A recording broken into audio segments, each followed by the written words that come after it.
It is what people have been remembering and talking about today. It has been 50 years since John F. Kennedy was shot and killed. Today, a steady stream of tourists visited the president's grave in Arlington National Cemetery, where the Eternal Flame stands vigil. The last surviving Kennedy sibling, 85-year-old Jean Kennedy Smith, laid a wreath at her brother's grave this morning. And a lot of people are talking about where they were when the president was shot. Certainly, one local man certainly remembers he was just feet away from the president, working as one of the Kennedy's Secret Service agents. Leon Bibb joins us now live on 5. And Leon, what memories he must have. No doubt he is thinking of that at that precise moment, this precise moment. Paul Landis is one of our neighbors. He has lived in Cleveland for many years, but rarely speaks of his time with the U.S. Secret Service. But fact is, 50 years ago, he was with President Kennedy in Dallas. The hill, something, I repeat, has happened in the motorcade route.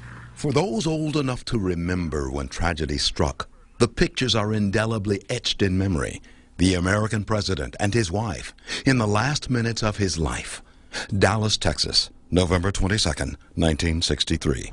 The day President John F. Kennedy was assassinated. President Kennedy has been assassinated. It's official. One of the men whose job it was to protect the president was within a few feet of the president when bullets struck the nation's leader. At the Crawford Auto Aviation Museum of the Western Reserve Historical Society in Cleveland, Kennedy Secret Service agent Paul Landis daily sees a Lincoln Continental, strangely and eerily similar to the car in which the president was killed. Do you think of that as you turn this corner with that Lincoln Continental every day? Yes, but it doesn't haunt me. It just brings back memories. Paul Landis is a security guard at the Western Reserve Historical Society. Decades away from his Secret Service years, on this anniversary of the Kennedy assassination, movie images again abound. Although first-hand view Landis had is burned into his memory. I was looking right at the president when he got hit. I saw his head explode. For more than 20 years, Landis has lived quietly in Greater Cleveland, rarely speaking of his time in the Kennedy White House Secret Service detail. That began changing a few years ago when another Kennedy Secret Service agent penned a book about the assassination. Paul Landis remembers everything. There's the President and Mrs. Kennedy just minutes before he was shot. How many shots did you hear? I heard 3. So, all from the same, pretty much, location? Same location. No doubt in my mind.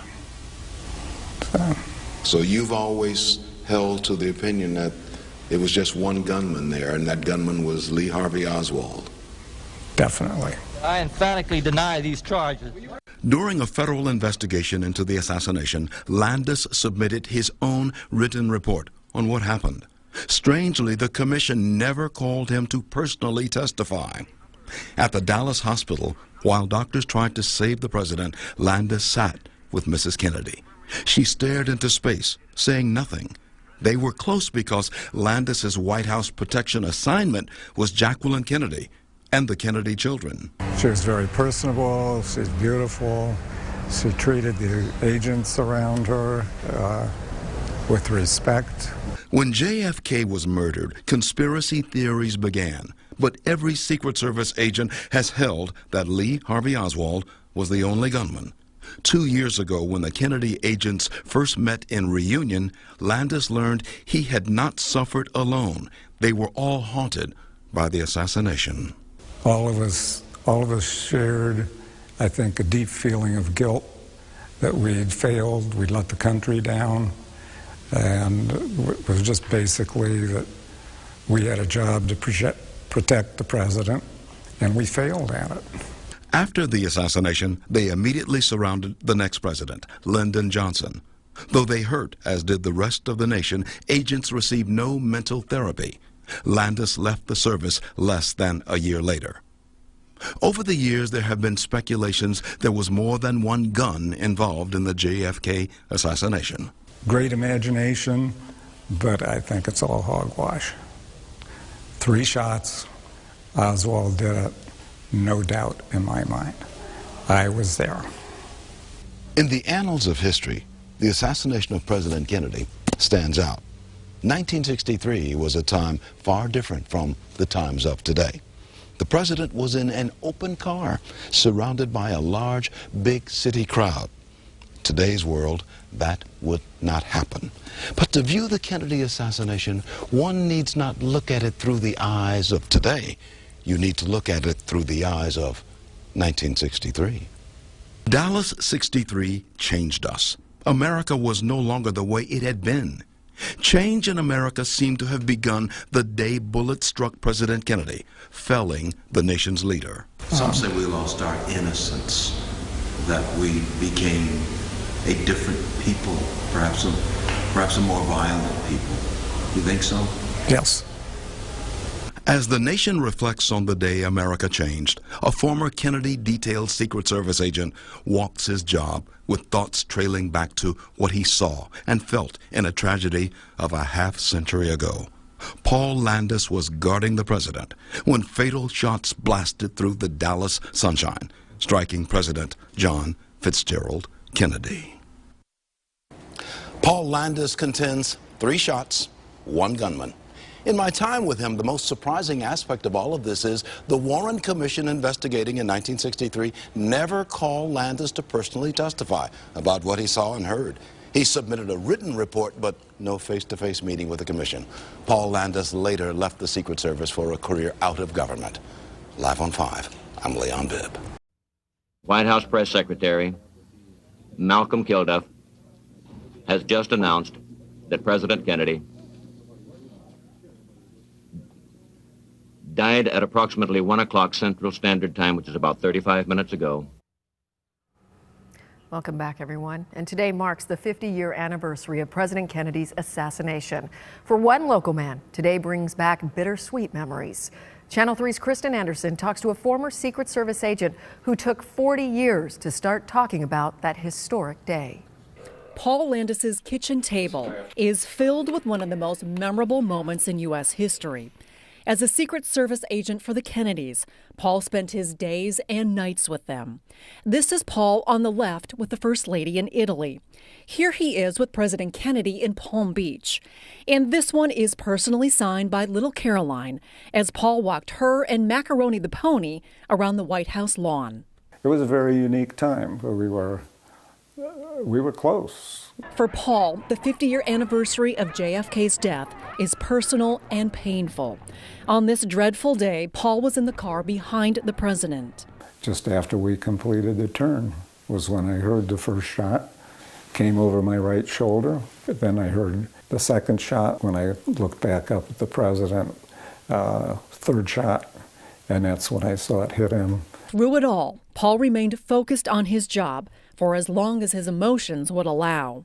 When it hit me was after we got the president's body back to Air Force One, and I moved up like one of the front rows of the plane and sat down, and I collapsed. I broke down completely. Parts of Paul's memories are detailed in 3 books, but for 40 years prior, he didn't talk about the shooting. He says he felt a sense of guilt and failure. I never liked to talk about the fact I was in the Secret Service, even because I knew the assassination would always come up. Paul remained with the First Lady for 6 months after the shooting, but he says the emotions were too strong. He left the Secret Service, but has never forgotten a family so filled with kindness. In Cleveland, Kristen Anderson, Channel 3 News. All right, thank you, Kristen. And for more now, we're going to send it over to Russ. Okay, Chris, thank you so much. And with me now is Paul Landis. Sir, it's an honor to meet you. Thanks for coming in tonight. Thank you very much. You touched on this with Kristen in the Yes. story, but what does this day mean for you? I guess it's a real milestone for me. I had a very hard time handling the effects after the assassination, and it marks a day for me where I've finally been able to release the pain that I held in for so many years, and I'm able to talk comfortably and freely about that day and what happened. What got you through that? What was the thing that got you to this point where you're able to talk about it? For 40 years, I wasn't able to do anything. I went back to Dallas at one point. I walked through Daley Plaza. Still couldn't put my mind at peace. But Jerry Blaine wrote a book about the Kennedy detail about 3 years ago. And once I was able to open up for that book, and Sure. I was able to, it just started a healing process for me. Take me back to that day. When you heard those shots, what was your first thought? My first reaction, I knew what was happening. You knew? I knew a gunshot. I knew it was a high-powered rifle. Came from over my right shoulder, and I was immediately trying to scan the crowd. I didn't see anything, and I looked forward towards the president's limousine, and at first I couldn't see anything wrong. I noticed the president was kind of leaning a little bit to the side. But, you were in the hospital later. You went to the hospital went later. to the hospital. Can you describe to me what that scene was like in the hospital? That was chaos. We got there, we arrived, and when we went into the lobby of the emergency room, nobody really knew what we were doing and why we were there. And once they started to hear that the president was there and had been shot, we were getting a lot of people coming in to see and gawkers, and it was just kind of an effort to clear everybody out of the way so we could have some privacy. And Sure. Jackie Kennedy still amazes today. She was 34 years old at the time. The way she handled this with such dignity and poise. You knew her. You knew this family. Can you tell me very briefly, what was she like? She was terrific.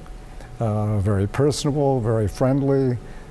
She knew all the agents, and especially the ones that were with her and the children most of the time. Very personable, lovely lady. Paul Landis, we thank you so much for sharing your part of history with us. Thank you. All the best nice to you. to be here. And there is more to come after a break. Stay with us. You're watching Channel 3 News at 7.